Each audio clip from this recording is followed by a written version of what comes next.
चुड़ैल की रात। गांव की परछाइयां। उत्तर भारत के एक छोटे से गांव रामपुर में लोगों की जिंदगी शांत और सामान्य चल रही थी।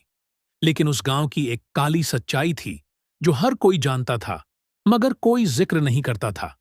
वो थी पीपल का पेड़, जो गांव के बाहर श्मशान के पास खड़ा था। कहा जाता था कि उस पेड़ के नीचे रात को एक चुड़ैल प्रकट होती है। बूढ़ी अम्मा कहती थीं, जिसने भी उस पेड़ के पास रात बिताई वो या तो पागल हो गया या फिर कभी लौटा ही नहीं। चार दोस्त, अजय, रोहित, विशाल और दीपक, कॉलेज की छुट्टियों में गांव आए थे। वे सब शहरी लड़के थे जिन्हें इन किस्सों पर यकीन नहीं था। एक दिन रात के खाने के बाद वे सब चौपाल पर बैठे थे जब बातों बातों में चुड़ैल की कहानी निकली। अजय ने हंसते हुए कहा, भूत वूत कुछ नहीं होता यार, सब अंधविश्वास है। रोहित ने चुनौती दी, तो चलो आज रात पीपल के पेड़ के पास चलते हैं, देखते हैं क्या होता है। थोड़े बहस के बाद चारों तैयार हो गए। तय हुआ कि आधी रात को वे पेड़ के नीचे बैठेंगे और पूरी रात वहीं रहेंगे। घड़ी में रात के 12 बजे चारों अपने मोबाइल की फ्लैशलाइट लेकर गांव से बाहर निकले। हवा ठंडी थी और दूर से सियारों के रोने की आवाज आ रही थी।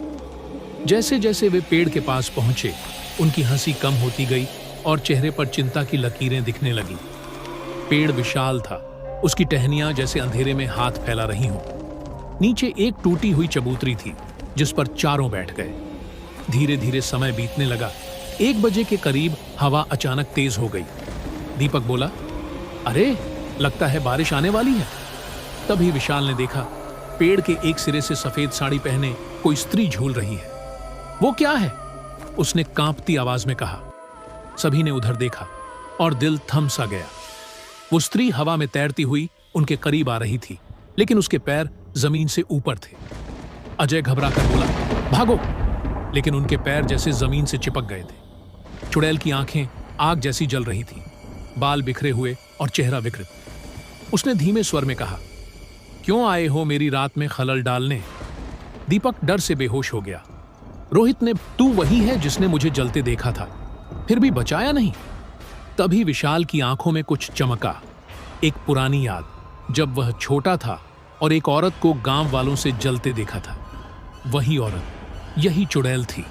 विशाल ने हिम्मत करके कहा, माफ कर दो, मुझे नहीं पता था तुम कौन हो। चुड़ैल थोड़ी देर चुप रही, फिर बोली, हर साल मैं इंतजार करती हूं किसी ऐसे का जो मुझे पहचान कर मेरी आत्मा को शांति दे सके। आज तुमने मुझे पहचान लिया है। उसका चेहरा धीरे धीरे शांत होने लगा और फिर एक रोशनी की लहर में वह गायब हो गई। दीपक को होश आया। चारों दोस्त चुपचाप गांव लौट आए। अगली सुबह उन्होंने देखा, पीपल का पेड़ खुद ब खुद गिर चुका था, जैसे उसने अपनी अंतिम भूमिका पूरी कर ली हो। उस घटना के बाद चारों दोस्तों की सोच बदल गई। उन्होंने जाना कि हर किस्से के पीछे कोई सच्चाई होती है, और गांव वालों ने पहली बार खुलेआम चुड़ैल की बात की। अब डर के बिना। पीपल की जगह अब एक दीपक जलाया जाता था, उसकी आत्मा की शांति के लिए।